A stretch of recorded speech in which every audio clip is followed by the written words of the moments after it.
single autopsy done of these vaccine deaths show the body is loaded with the Wuhan spike protein. It's stuck in tissues, it's inside cells. This is true after long COVID too. Dr. Bruce Patterson at Incell DX is proven this. He's shown the S1 segment, at least after the infection. There's two segments of the spike protein. But after the vaccine, both the S1 and the S2 segment are found in huge concentrations in the body. It's circulating in blood for 6 months, stuck in all the tissues, causing inflammation. I mean, it's a disaster. The human body must not be able to break this down.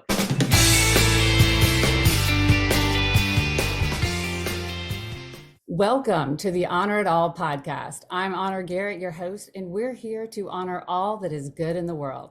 Each podcast, I interview top professionals around the globe who are making a difference, impacting lives, and creating positive change. Today, we have a very special guest, Dr. Peter McCullough. Peter is an American cardiologist and epidemiologist. You may have heard of Dr. McCullough because he has been traveling around the world, educating everything from parliaments to everyday citizens about the dangers of the mRNA COVID vaccines and offering a holistic protocol to detox the body from the dangerous spike proteins. Welcome, Doctor. I am so delighted to meet you and have this time for you to talk to our audience. Well, I'm honored to be on the Honor podcast. I can't believe I finally made it after 4 years. Great to join you and have so many updates for your audience. Well, I appreciate it. When COVID first started, I actually was certified as a health coach, and now I'm a life and leadership coach. But I really dove into and followed a lot of doctors and nurses that were very skeptical about the vaccines. So let's dive in. I want to start, even before we get to that, really quickly. How did you decide, and when did you decide to be a doctor and specifically a cardiologist? Yeah, I think I decided to be a doctor the day I was born. I could not think of any other profession I wanted, actually, through my entire life. Never considered anything else. I love science. I love the idea of helping people, combining those two. So I've been singularly focused. I'm 60 years old. So it's been a 60-year journey. From the time I graduated from high school to the time I was fully qualified as a cardiologist, that took 17 years. And a lot of people don't realize, that's longer than some people's military careers for that long. 6 years of my life, I slept in the hospital every so many days. And so I think a lot of people don't realize the type of training, how arduous it is, the personal sacrifice. I put my career on the line many, many times with very intensive exams, which offer the risk of failure and then being disqualified from certification or practice. So I can tell you what, medical doctors at my level are very much vetted, and in many ways we're battle hardened for tough times. And right now, COVID-19 pandemic has been a tough time in medicine, given all the controversies that I'm sure you and your audience recognize. Well, I respect you so much, because sometimes it's really hard to stand up for what you believe and what you know to be true when you've done the research and you know things that people need to know. When did you start to see the red flags? When did you start looking into the vaccine, and do we even know exactly what's in it? The biggest red flags initially were that when the viral infection started to spread across the United States, it was clear that just nursing home patients, people very debilitated, were at risk. And the red flags were that even healthy people had to lock down. Children were taken out of school. That was the first red flag. It's like, wait a minute, children aren't getting sick. Our ICUs are not filled with children. We're not seeing any child to teacher spread. That was one of the first red flags. And then I think clearly, when we started to see evidence that public health agencies, governments, medical schools, and health systems were actually suppressing treatment. They were not only not offering treatment, but they were suppressing treatment. Doctors were trying to help patients, and anything the doctor tried to do, there was actually a resistance. And believe it or not, it started with nasal sprays, virucidal nasal sprays. COVID-19 is an infection where the virus goes into the nose and mouth. That's where it starts.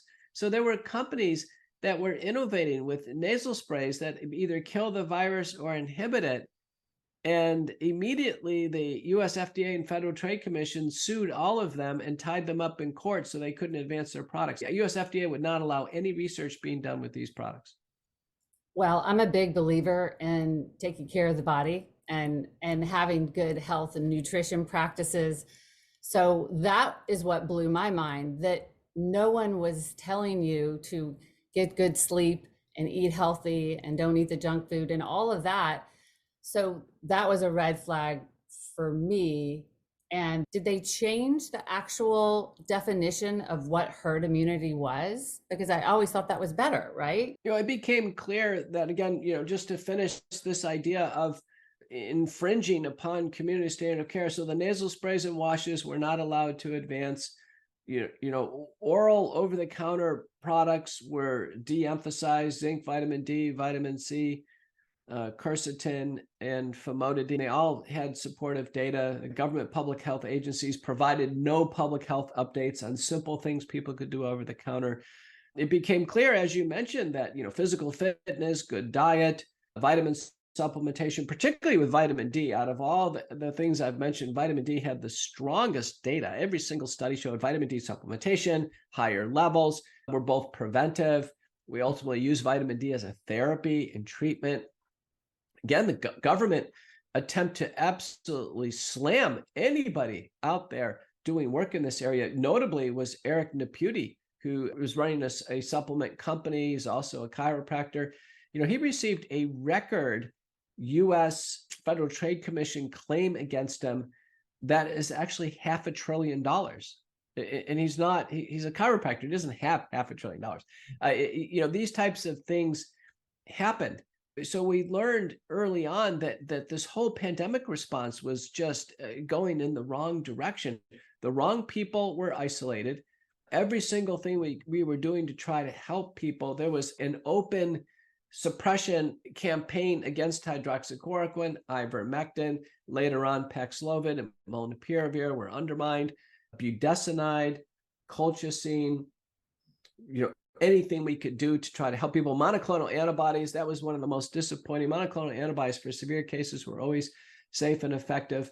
They were one after another pulled off the market for theoretical reasons, and distribution was limited. Sadly, hardly anybody received them. And those who received them always survived. And even if they were hospitalized, they survived.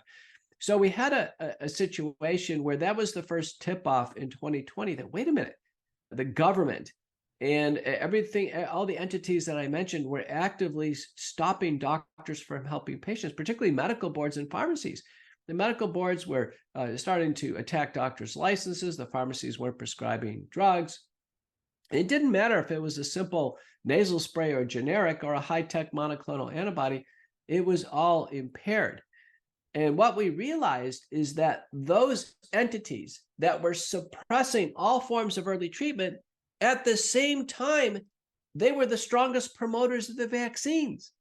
And so the vaccines were ushered in. And, I published an op-ed in The Hill in August of 2020. I was the only major public figure in the world to publish a highly read, visible op-ed that challenged the vaccines. I said, this is a great gamble. These vaccines are genetic. They've never been administered on a mass scale. The genetic code produces the lethal spike protein. The lethal part of the virus is being produced from the genetic code. There's no ability to shut off this product. So once it starts producing spike protein, invariably some people are going to produce too much, and the spike protein is lethal. So invariably some people are going to die with this vaccine. Published that op-ed in The Hill. Ultimately, I testified in the U.S. Senate on November 19, 2020, specifically on early treatment. At the end, when we were asked by the vaccines, our entire panel was silent because we had no published data on the vaccines, and I knew that it was dangerous to speculate off of press releases. And then sure enough, they were ushered in on December 11, 2020, and what a disaster we've seen since that time. I know that the narrative was to everyone get a vaccine. Because I've never seen celebrities actually promote a vaccine. I've never seen that before. However, as far as COVID and then the vaccines, how much more dangerous do you feel like the vaccines are? And what is it that it's doing? I know is it hard to get spike proteins out, or did they alter it some way? What happened to make this so dangerous? Let's take the infection. So in 2020, we had the original Wuhan wild type strain. Now we realized that ultimately the virus was engineered in a Chinese-US collaboration from Wuhan, China. So it's an artificial virus. It's called a chimeric. Ralph Baric and the Chinese did the seminal work. They published this in Nature Communications and Proceedings of the National Academy of Science in 2015 and 2016, respectively. So this was a US Chinese collaboration, fully published in 2015 and 2016. This virus was designed to invade the human body and be lethal by design. And the spike protein was the major contribution. There were 4 beta coronaviruses that could cause the common cold. They were never a problem. They took one of them and they made it lethal intentionally. I did some research and saw that COVID's been around for a couple of decades. There are even patents and things like that from in the 1990s. So, well, the coronavirus is a naturally occurring virus, just like the rhinovirus and paramyxovirus. There's a whole bunch of viruses that cause the common cold. So they took a version of the common cold and they worked on it to make it very infectious and very dangerous intentionally. And this has all come out in the work by Dr. Ralph Baric. It was funded by the U.S. National Institutes of Health. It was done in parallel with development of genetic vaccines.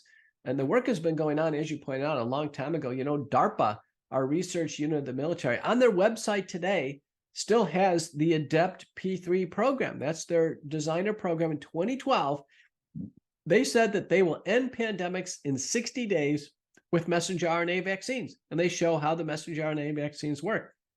So this has been a government military aspiration for a very long time.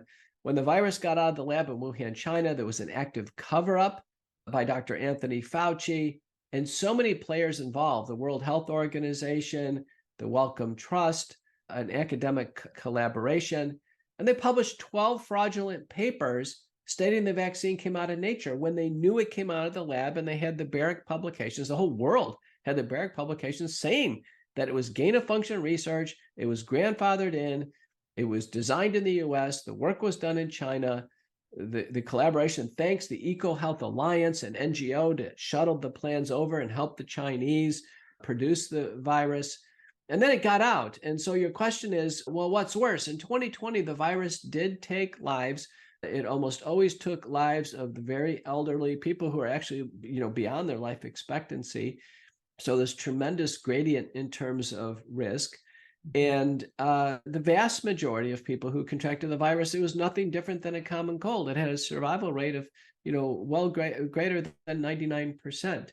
So once people got through the initial illness, the wild type Alpha, and even through the Delta variant, natural immunity, as you pointed out, herd immunity was very strong.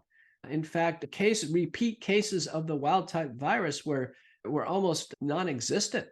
But then Omicron ushered in December of 2021. It broke through natural and vaccine immunity quickly. Now, Omicron is the most highly mutated form of the virus. We've had it now for 2 more years. We've had Omicron for 2 more years. It immediately shut off any more Delta, and Omicron took over. Believe it or not, there are 2 analyses from Japan, computational analyses of the genome, that they think Omicron was released from a lab. That is not natural itself. It just was too big of a jump to make from an evolutionary perspective to break through natural immunity. But it did. But the point is, Omicron's very mild. We've gone through a series of subvariants. Right now, we have the most diverse outbreak that we've ever seen. Normally, it's hyperdominant with one substrain. Now it's easily a couple dozen strains. It's led by EG5 and FL 1.5. And yet the new boosters are coded against XBB 1.5. That's already extinct. So 2 out of 2 now, these boosters that come in September of each year are already obsolete. So even if they did work, they don't anymore, and that was always questionable. And I know that there are side effects that people are getting myocarditis. Can you explain to us what that is, and who is that really affecting? Is there a specific age group? Myocarditis is heart inflammation. There was great concern in 2020 that the virus itself could cause myocarditis. Again, Ralph Baric, the engineer of SARS-CoV-2 in 1992 in the American Journal of Cardiology, published that if you flood an animal's heart with a beta coronavirus back in 1992, you could cause myocarditis, in theory.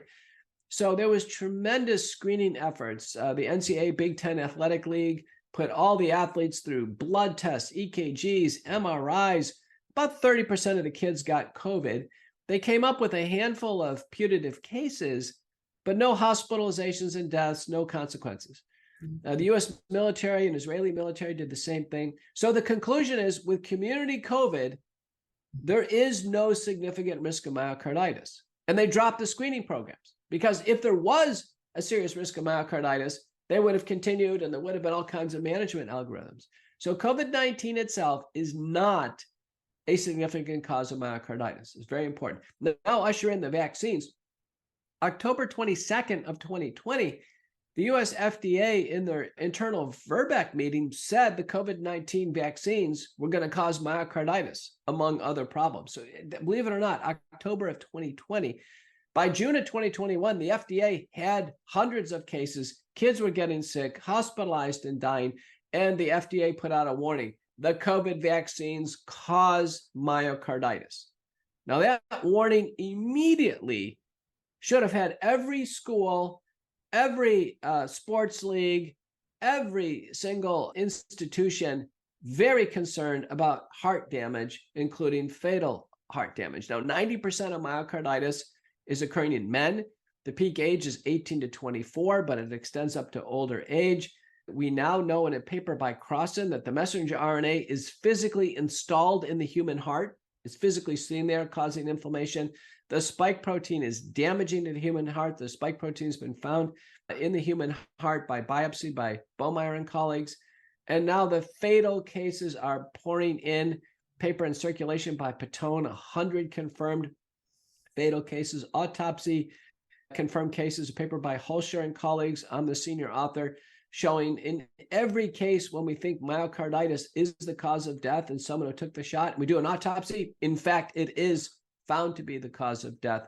So myocarditis is common. Two papers, Mansugian and Lepesic and Buren, have shown that about 2.5% of people who take the shot get myocarditis. It's serious. Tracy Hogue and others showed well over 80% are hospitalized acutely.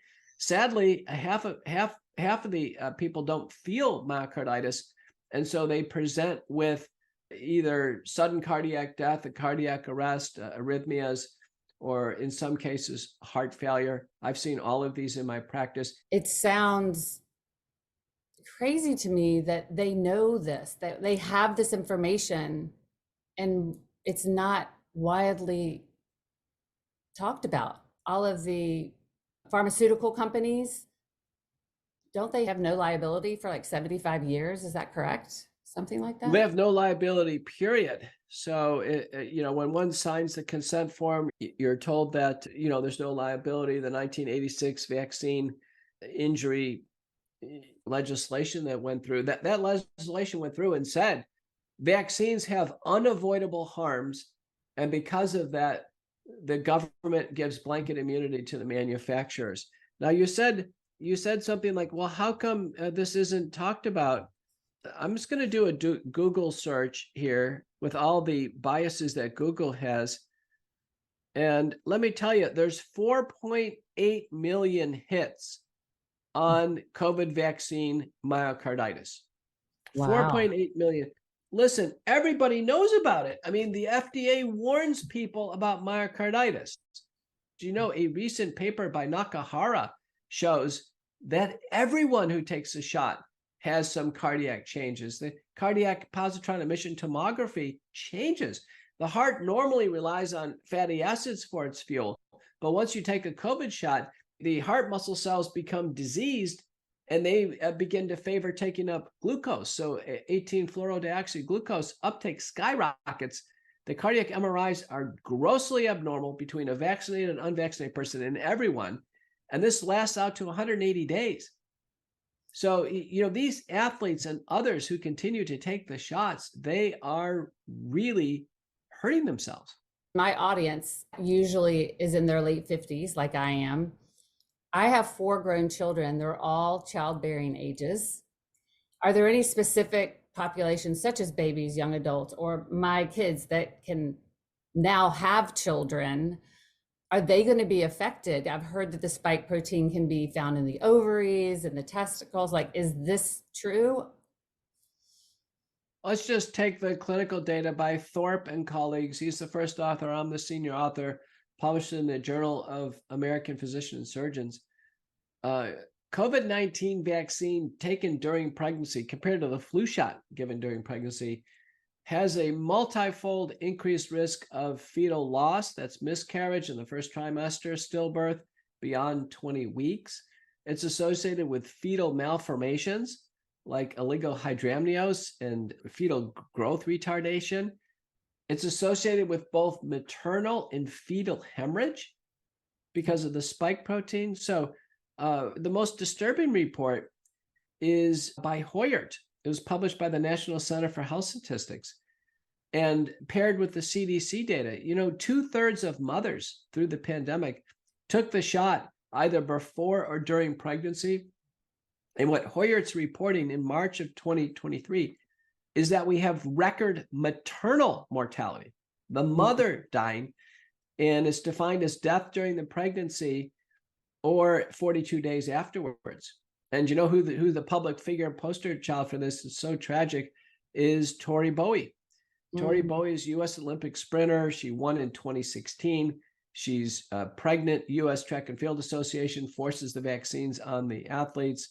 And she dies at 7 months, purportedly in labor with a baby at home. I can tell you, mothers don't die at home in labor nowadays. I mean, there are emergency response systems. People make phone calls. We get emergency care. A maternal death should be very rare. Wow. Something overtook her, and she has all the resources available to her in the world, and she dies in this situation. Invariably, this is one of these maternal deaths. So you ask about your kids and their childbearing age. Your first concern is that you would lose your child. Specifically, you would lose your child. The maternal death statistics should be very alarming to any potential mother, to grandparents. The fetal outcomes are terrible. We would never risk hemorrhage or death. And there's about 36 papers that are concluding it's safe to give vaccines during pregnancy. Every one of those papers is conflicted by the institutions that represent the authors. The institutions pushed the vaccines. The authors took the vaccines themselves. The American College of Obstetrics and Gynecology took money, large amounts, millions of dollars from the Biden administration, HHS, to push the vaccine. So none of these papers that declare the vaccines are safe are trustable, because large prospective double-blind randomized placebo-controlled trials have not been done in pregnancy. That's the gold standard. So if we have one paper that's unbiased and shows a safety signal, that's the canary in the coal mine. Okay. Well, what can we do about it? I know I've been watching a lot of the things that you've been talking about, and I've got my nattokinase and my bromelain and curcumin. Tell me what we can do to get rid of that spike protein, because what I believe is you're saying the spike protein isn't leaving the body like it should and causing inflammation, and we need to detox of that. So what is your recommendation to help? The backdrop for this is every single autopsy done of these vaccine deaths show the body is loaded with the Wuhan spike protein.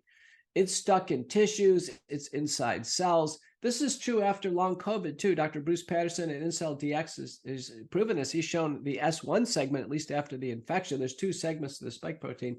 But after the vaccine, both the S1 and the S2 segment are found in huge concentrations in the body. It's circulating in blood for 6 months, stuck in all the tissues, causing inflammation.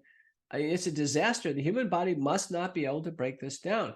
However, 3 natural substances in preclinical and clinical studies show that they can either break down the spike protein or help with inflammation. The two that break down the spike protein, as you pointed out, are nattokinase, which is a derivative of the fermentation of soy by a bacteria called Bacillus subtilis natto. And so this is now available in a capsule format. Japanese have been using this as a cardiovascular supplement for decades because it reduces cholesterol and reduces blood clotting. It's a natural blood thinner. The next is bromelain, which is a family of enzymes derived from the stems of pineapple. Now, bromelain is an FDA-approved drug in 2022 as an ointment used as an anti-infective and a debriding ointment in deep tissue wounds. So we know bromelain has medicinal properties. Again, it's available as an oral capsule supplement. And then lastly, curcumin, derived from turmeric. And curcumin doesn't degrade the spike protein, but it actually reduces inflammation and damage from the spike protein. And this has been shown in prospective randomized trials. So recently, I've published as first author the first proposal that we begin to detoxify the body after COVID-19 vaccines or multiple rounds of COVID illness with what we call base spike detoxification. That is a base of treatment being nattokinase 2,000 units twice a day, and the dose can be increased, bromelain 500 milligrams a day, and curcumin 500 milligrams twice a day. Now, the nattokinase and bromelain, because they're enzymes, they should be given in between meals. Curcumin can be given with the meal.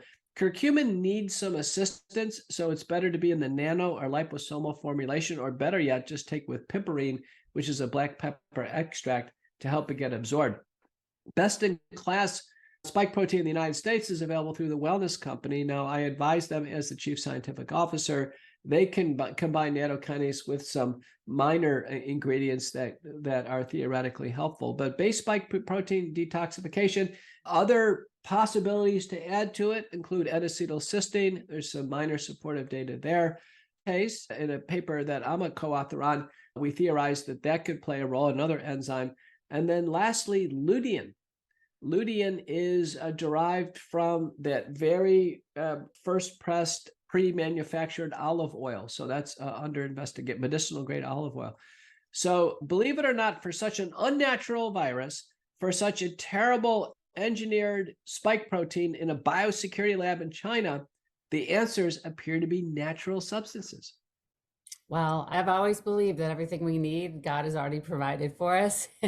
We just have to find it. But I really respect the fact that you've been able to come out and speak your mind, and it's obvious that you have a heart to help people. That's why you wanted to become a doctor. And this has had to have such an impact really on you and your family. How are you doing? The last 4 years have been the most meaningful years of my life to play a role in the pandemic response. I published the first treatment protocol, how to treat patients. McCullough protocol became the worldwide standard. It's been attributed to saving tens of millions of lives, sparing hundreds of millions of hospitalizations. And now I'm the first to publish the first peer-reviewed detoxification protocol. I remain relentless as an educator. I've testified 3 times in the U.S. Senate, co-moderated the 2 long sessions. I've worked directly with the Trump White House administration, and they called me. I didn't ask for any of this. Peter Navarro called me. I've published one of the most widely read books on COVID called Courage to Face COVID-19. And after 18 months of sales and 5-star ratings on Amazon, Amazon's just struck it down. It's actually censored it off of its platform. It claims for offensive content, but they won't tell us what they find objectionable. It's a gripping true crime narrative of what's going on. Well, can we still get it? Can we get it on? Do you have a web?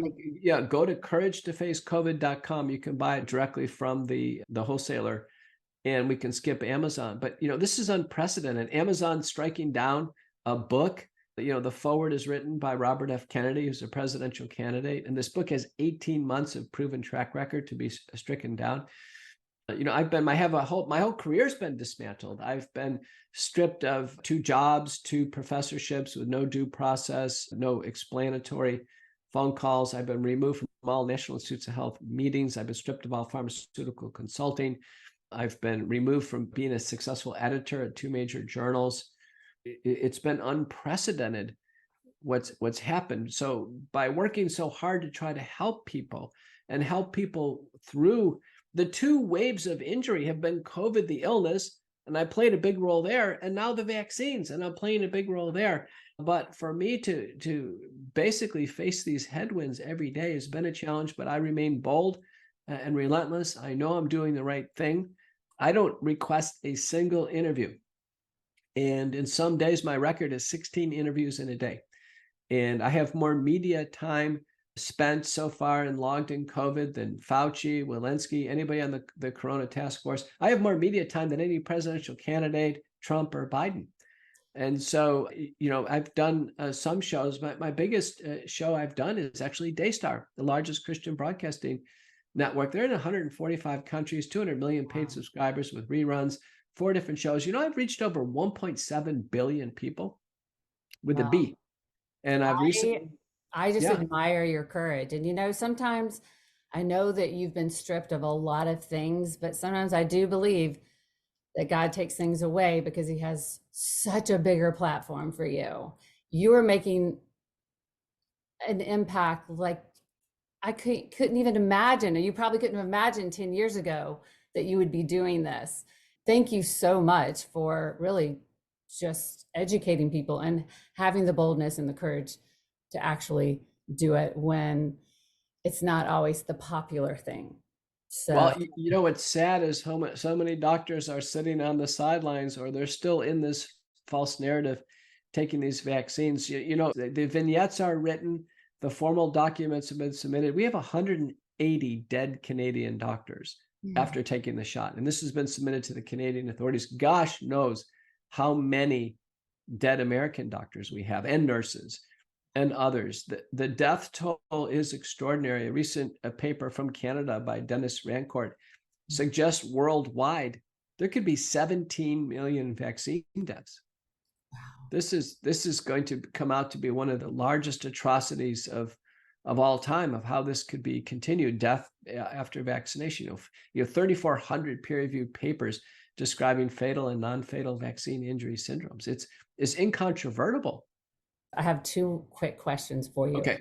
What role do you think will play with the vaccines in livestock?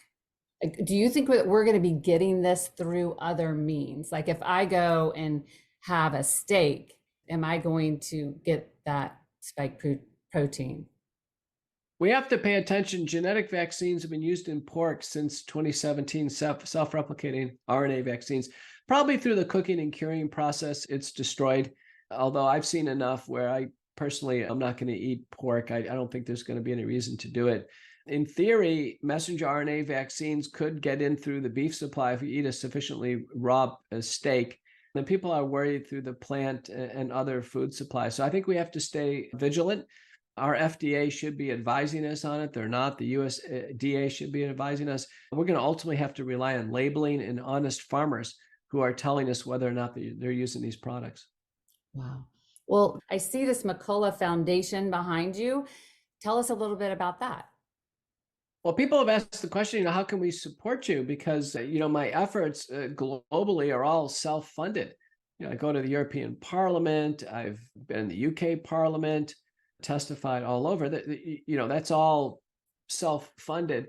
So I formed the McCullough Foundation. It's a 501c3. People are making generous donations. It's allowing me to pay for help in the media, in correspondence, and I think ultimately build a wonderful team. So again, tax deductible McCullough Foundation, McCulloughFND.org.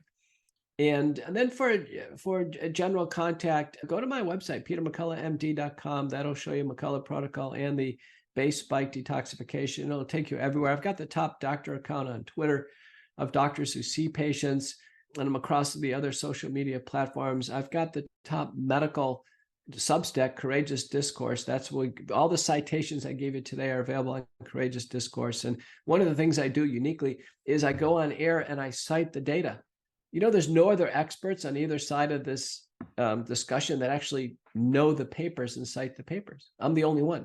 So the papers are in Courageous Discourse because I'm reading them, I'm publishing them, and I commit them to memory. I think a responsible doctor would do that so people can actually go to the source information. And then I have a podcast, America Out Loud Talk Radio, McCullough Report, that broadcasts all over 2 p.m. Eastern on Saturday and Sunday. That's on the Apple iHeart podcast network after that. And then finally, we mentioned the book, Courage to Face COVID.com, Amazon banned, which I think is simply professional reprisal without any substantive reason to ban. A perfectly acceptable book, a helpful book. We have aspirations and great discussions. It'll be a major motion picture. So it'll be maybe an Amazon banned book that becomes a major motion picture in the theaters. So anyhow, I'm Dr. Peter McCullough. Thank you so much for having me on the program. Well, I appreciate it so much. And I ask every person this one same question. This is the Honor It podcast. What are you choosing to honor today? I'm going to honor truth and integrity for everybody to be open to changing their views on things. Let's take the COVID vaccines. They're either perfectly safe or they're not. And I think everybody ought to, at least on that very divisive topic, be willing to change their mind, see the data as it comes in. Thank you so much for having me. Thank you. Well, that's it, folks. What a perfect way to complete this episode with Dr. McCullough. And until next time, remember, we are not promised tomorrow, so be present today. It is a gift, and take time to honor it all. Thank you.